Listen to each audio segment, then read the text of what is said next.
morning, good afternoon, good evening, and good night. Wherever you're at, I want to thank you for checking out the Cali Truck Stop Theater.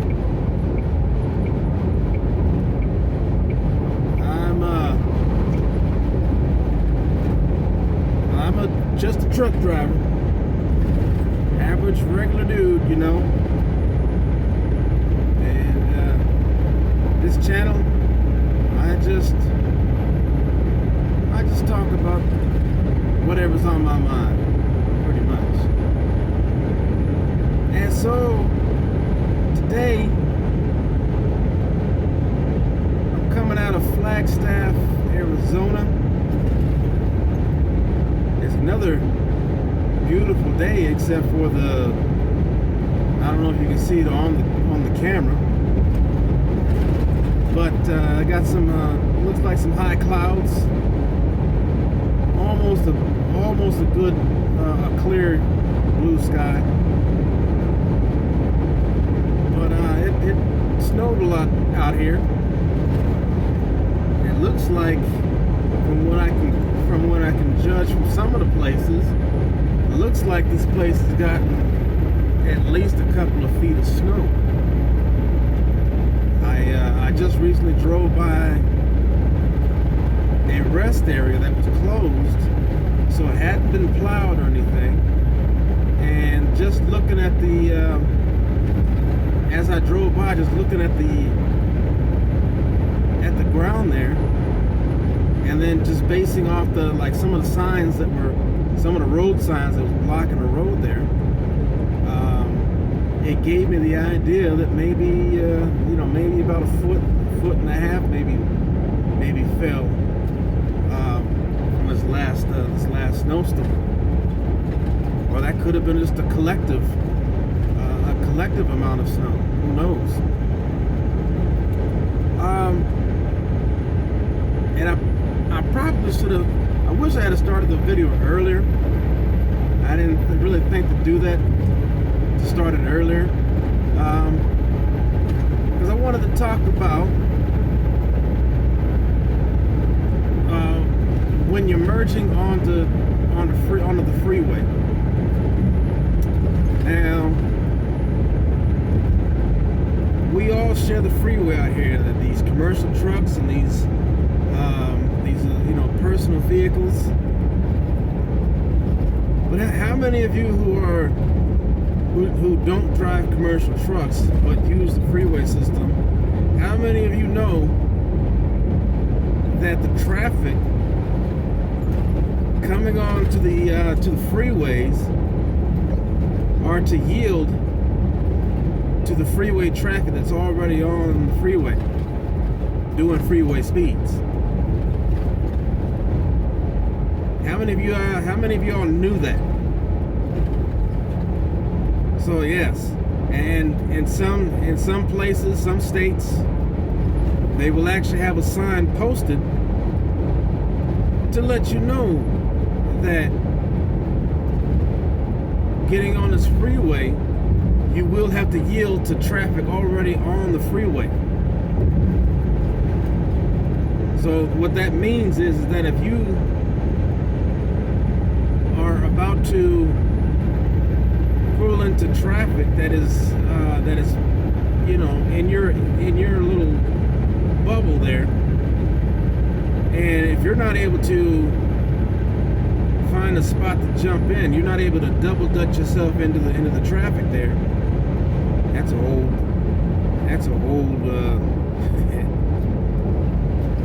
old word, double dutch. Nobody really does double dutch anymore, unless you do it, I don't know, like very rare that people do double dutch anymore. That's jump rope.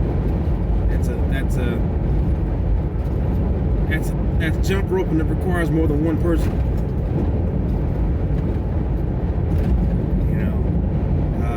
People my age and older used to do that a lot when we were kids, double dutching. And when you double dutched, you couldn't just jump into the ropes. You had to time how you jumped in the ropes. And that's pretty much how you got to work the freeway. See, when you double dutch, you're using two ropes, and you got two people swinging two ropes counterclockwise. One's clockwise, the other one's counterclockwise. But the thing is that you got two ropes swinging, and you have to insert yourself in between these two ropes and do your little double dutch dance. So now you can't, like I said before, you can't just jump into the double dutch. You have to yield to those ropes swinging around, and you have to try and find a place to get in. So sometimes you might have to wait a little bit. So you might have to, sidestep a couple of times and kind of get a rhythm going, and then you got to study the ropes and see where it is that you can jump in. And start jumping. So the concept of getting onto the freeway is just the same. Now, getting onto the freeway when anybody, that's including big rig trucks, when anybody is coming onto the freeway from the on-ramp, we must find a place to get in. If we can't immediately find a place to get in, then we must yield to that traffic until we can safely insert ourselves into the traffic. And there was some good examples of this, of cars merging in onto the freeway here. But of course, if you drive, or if you've ever driven in a vehicle on a road, you know what merging onto the freeway is all about, or is like. But I wanted to talk about, or raise awareness, that you do have certain rules on the freeway.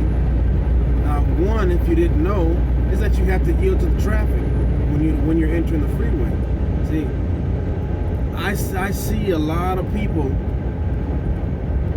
trying to get onto the freeway, and they think that because they're trying to get on the freeway, they think that they have supreme rule over their, they think they have priority in getting on the freeway. And that is far from the truth. Now, I don't know if there's what states or whatever that might not have that rule, but most everywhere that you go, that rule is going to be in effect. So if you ever get into an accident or whatever, well, you might be found at fault because you were supposed to give the right of way to the oncoming traffic that was already on the freeway. So be very mindful of that. Very mindful. So when you get on the freeway, I have a couple of pet peeves, and here's some of the pet peeves. Is that when you're getting onto the freeway, of course you're supposed to yield to the traffic, which means that if you cannot immediately get on, if you cannot get up in front of the car that is beside you or just slightly behind you, if you can't properly get in front of that car and insert yourself onto the freeway, you need to roll back. You need to slow down and get yourself timed in between another vehicle, if at all possible. If it's not possible, then you may have to stop on the on-ramp and wait for traffic to open up so you can get on the freeway. See, just because you're getting on the freeway doesn't mean that you gotta keep rolling. Sometimes you may have to stop so that you can safely get on when there's an opening. And just because there's a shoulder on the freeway doesn't mean that you can just drive onto the freeway via the shoulder. That is illegal in all, States. I'll just say that. That's illegal. So you don't want to be driving on the shoulder, because that's also unsafe. Because what if that shoulder runs out? What if all of a sudden, what if that shoulder was only there for a short amount of time, and because you failed to yield, or you chose not to yield because you got this competitive spirit in you and this selfishness and whatever other kind of junk that you might have in you that will not allow you to yield. What if that shoulder just all of a sudden disappeared? What are you going to do? You're now stuck between either going off the road, going into a wall, or running over the car that's right next to you. What if there's debris on the shoulder? You're going to end up running that over, destroying your car. You might kick that out in the traffic, and some other car or some other vehicle might run over it, and you cause a chain reaction accident. So driving on the shoulder is a no-go. Don't ever do that. Yield. If you're not able to get, if you can't pinpoint a spot on the freeway to get onto, yield and let the traffic flow and wait for an opening. Get in there. The other thing that I have a problem with is that when you are getting onto the freeway, and I might be getting ahead of myself when I say this, but when you get on the freeway, get on the freeway doing the freeway speed. So if you know that the freeway speed limit is 55 or 65 or 75 or 80, try your best to get to that speed before you actually merge into the traffic. Because drivers that are on the freeway do not like it when you get onto the freeway doing 5-10 miles below the current flow. Unless you got a large vehicle that takes a while to gain speed, and there's some leeway. Drivers still don't like it, but they're a little bit more understanding, especially when you got a big rig truck. There are times, and driving a big rig truck is a whole different beast. It's a whole different driving that you got to do, which I'll get into that. But when you got these little cars, there should be no reason why you can't get up to freeway speed by the time you merge onto the freeway. There shouldn't be no reason that you can't do that at all. If your car is struggling to make that freeway speed, I would think that you might need to get another vehicle. It's time to get another vehicle. But yeah, get on the freeway. Get on the freeway at freeway speeds. Merge in when it's safe. If you can't merge, yield, slow down, stop. Wait till traffic opens up, and then get your butt on the freeway. Now, when it comes to truck driving, I mentioned earlier that if you're driving a large vehicle that doesn't accelerate fast enough, there would be there could be some difficulties getting onto the freeway. And there again, the rule still does apply, even to large trucks, is that the truck is supposed to, if it cannot get onto the freeway, the truck is supposed to yield to the oncoming traffic as well. Same thing, is that if it can't actually fit into the traffic, it's supposed to either slow down or stop and wait for traffic to open up before it can get on the freeway. That's just the way that it is to keep safe.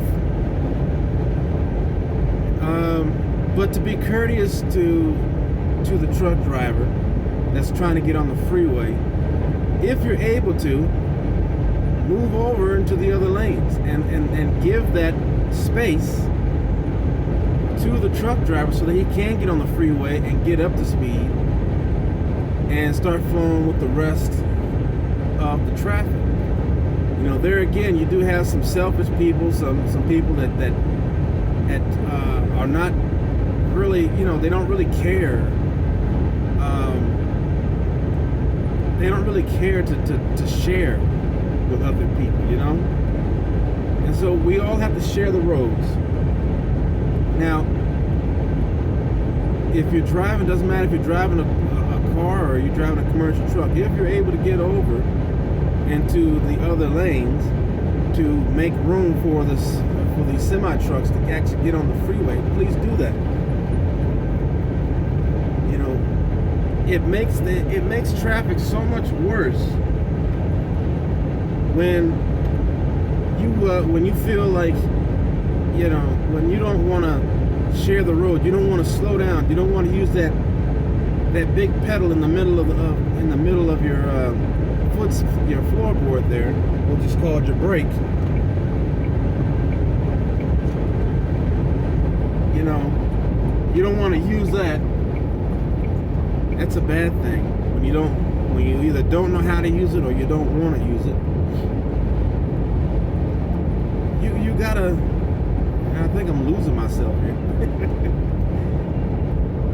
But you make traffic worse for everybody when you do these things.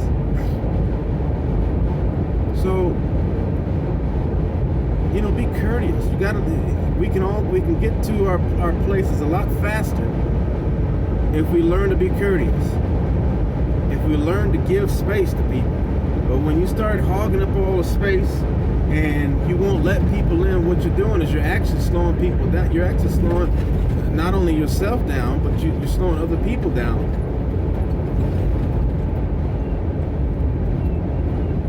And you know, it's just not. It's not. It doesn't make it doesn't make the system. The road system doesn't make the road system work very well. Twin Arrows. There's a casino it's right off of this off ramp here, 219, just outside of Flagstaff. They got a casino, they got a gas station over here. They got some good food over there. And if I had thought about it earlier, I probably would have went over there to stop and get me something to eat. But they have their own sodas that they make over there too. I'm supposed to have some new flavors come out. Last time I was over there, they're trying to tell me to get on over there. But it's Twin Arrows Casino over there. If you ever running through Flagstaff or around the Flagstaff area, it's just I don't know how many miles east of Flagstaff, but it's on the I-40. And they got a casino there. I don't know if the casino's open due to the COVID. I don't know what their procedures are. But, man, this will be an opportunity. If the casinos are open, there'll be an opportunity for me to, you know, spend a couple of dollars over there and see if I can get some back. I've been feeling kind of lucky lately. And I've been wanting to... you know, go out there or go out to a casino and see if I can come back with a little more than I went in with. And anyways,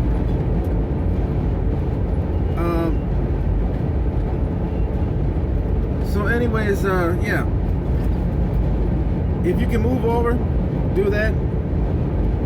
Give these trucks plenty of space. When you look at my videos, and I'm talking about truck driving and things of that nature, I'm always saying to give these trucks plenty of space to maneuver, because we are larger vehicles.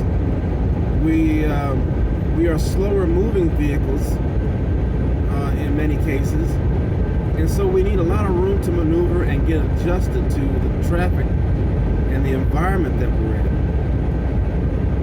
So remember that. If you're watching this, remember it. I know it might you know, put a hindrance in your day. You know, you're losing 5 seconds on your road trip there,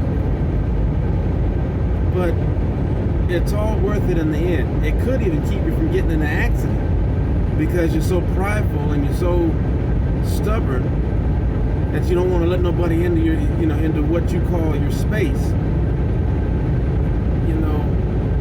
Playing like that, it could get you into a lot of trouble. It could cause you to get into an accident, and it could cause you more problems than what you really need. So anyways, moving on from that, speaking of the trucks, now large vehicles, now when we're on the freeway, we got to be mindful of cars that are already coming onto the freeway. They're merging onto the freeway. Now the same concept goes. When you're scanning ahead and you know that there are on-ramps, to the freeway, you want to scan ahead and you want to look. If you can see, sometimes these on-ramps are blind and you can't see if there's any traffic coming out until they pop out there on the freeway. But if you can, scan up ahead of you and look and see if there's any traffic that's about to come onto the freeway. If there is, try and make preparations to give them space to get on, especially when you got, like I said, large trucks. So what I do is that when I see an on-ramp, I'm just looking over here on the westbound side of 40. There's a lot of traffic over there. That's a lot of traffic. I wonder where they're going. Anyways, when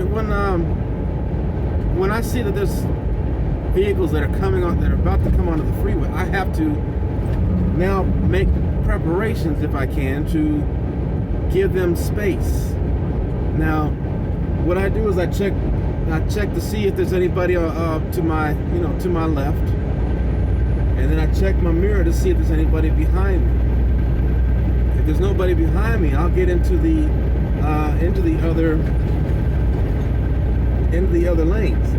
That will open up that slow lane there. Excuse me. That will open up the slow lane and allow traffic to merge on to the freeway with no problems. And you see, this is what gets me, is that when you have the opportunity to open up some room and allow vehicles to get on the freeway, don't you know that you're keeping the flow of traffic moving? The reason why that I see a lot of congestion on most of these freeways is a portion of it, yes, is a portion of it that is due to poor freeway design. They're putting on ramps and off ramps in places that that cause congestion. There's another element to it that the freeways are just outdated. There's more traffic on the freeways than at the time when the freeways were first built back in the 50s and the 60s.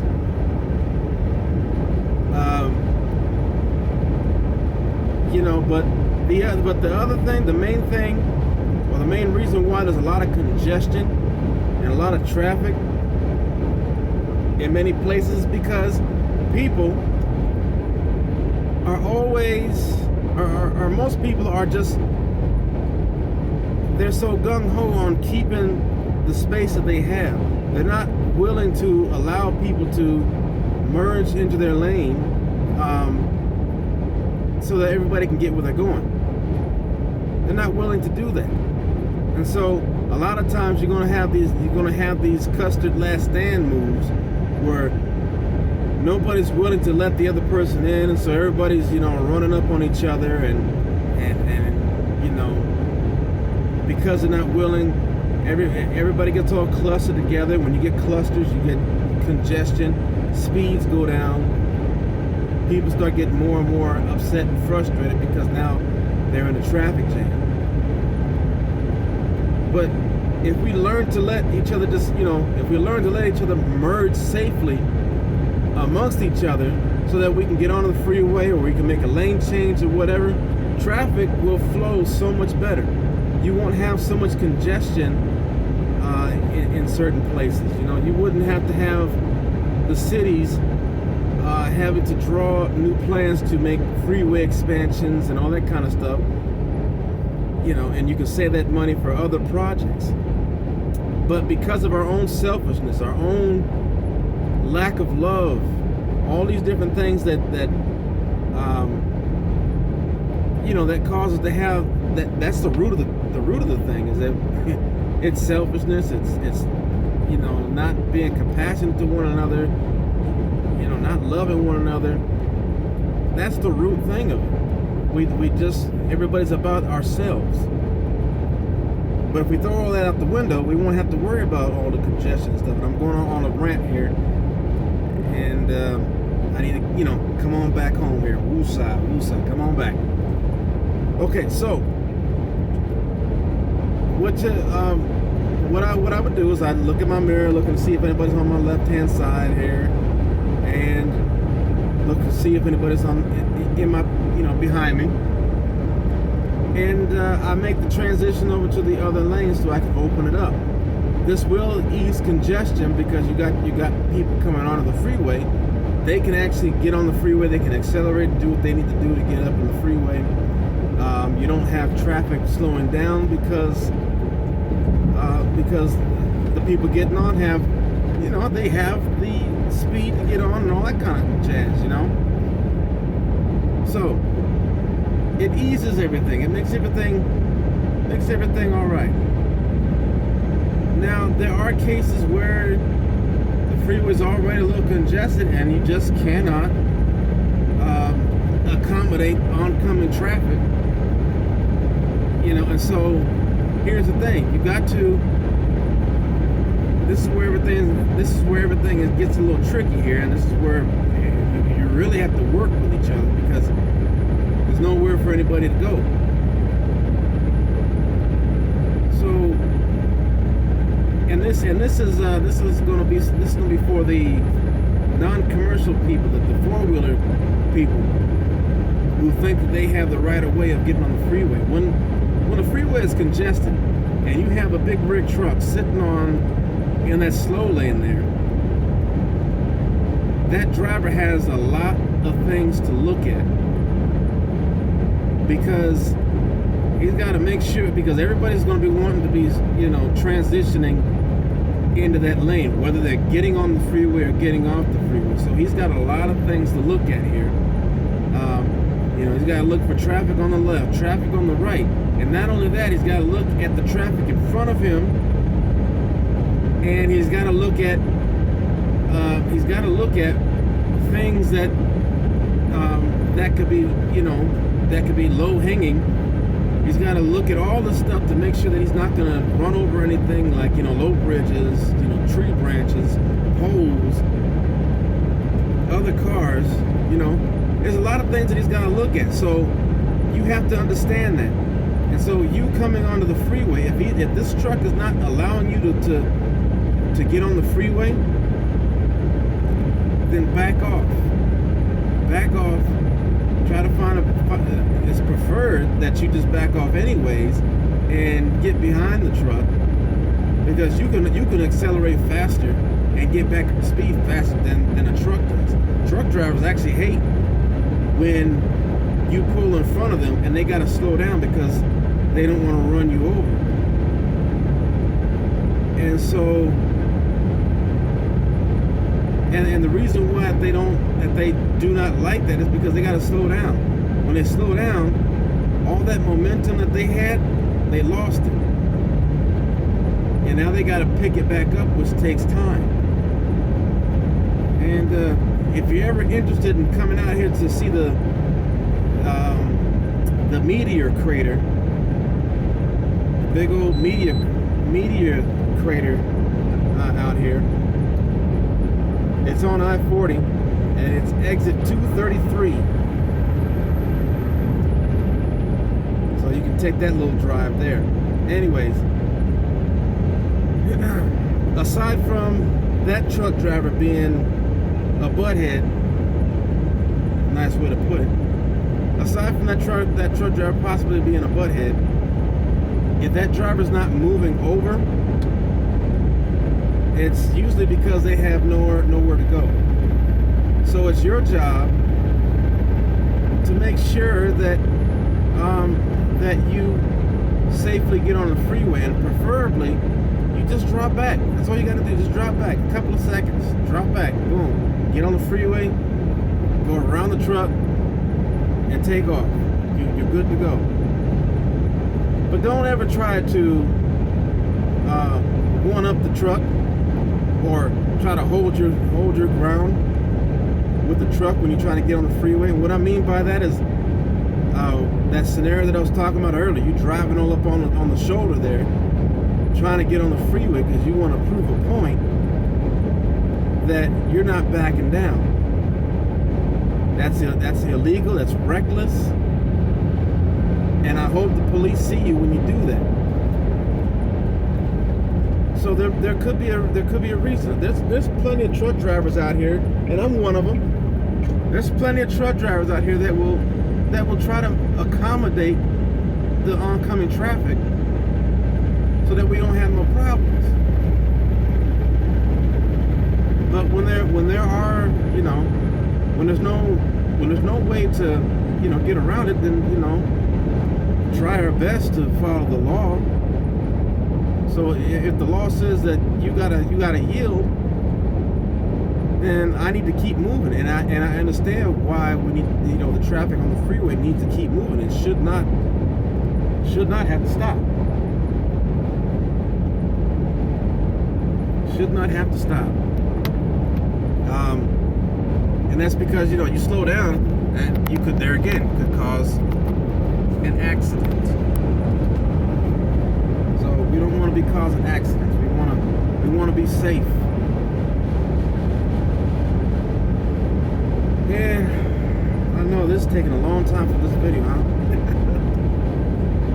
But anyways, I just want you to enjoy the scenery and the drive and everything, and try to find things to talk about. But that was just one of them. Yeah, you just step, just take it easy. Let the truck driver do his thing. He drives. He's the professional. He or she. There's lots of women that are coming out here nowadays. But the truck driver is the professional driver. You don't have that title of professional driver because you're not under the strict standards that we professional drivers are under. So just take it from me. Let us do our thing. We're getting paid for this. We go through extensive training on how to manage and maneuver these large vehicles. It takes a whole lot more to manage these vehicles than your little car. And it's also more dangerous to drive one of these vehicles than your car. Mainly because of the kind of things that we haul. But other than that, because we are heavier,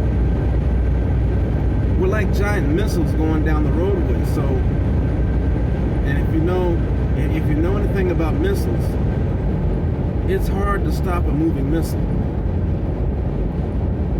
It is very hard to stop a moving missile. And missiles, when they impact something, they cause a lot of damage.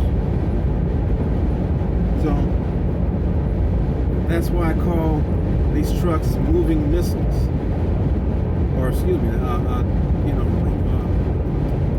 call them missiles, not just, of course, moving missiles.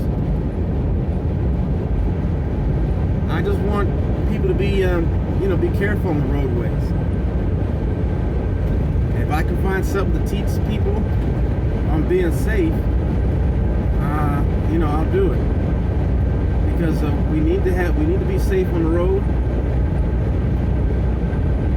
but we also also need to learn we also need to learn to be more courteous and respectful to one another. You know, there's a lot of people that have been hurt, injured, killed. There's a lot of people that their lives have become more difficult because of the lack of love for somebody else, because of the lack of respect. So just remember, if you want to try to have the easiest type of life possible, if everybody collectively can learn to just, you know, love each other and be kind and courteous, this life would be so much easier. And let's see here. Looks like we got something, a little something going on up here, a little commotion. I see lights up ahead. You might not see them just yet, but I saw signs that said that there was an accident up ahead. So I don't know if it was another truck has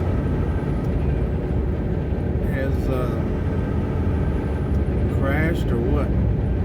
But we're gonna see. We slow down here. Anytime that we have things like this, we need to slow down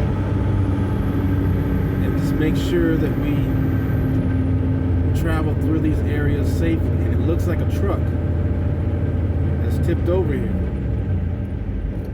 Oh yeah. Oh yeah. The truck tipped it. Boy.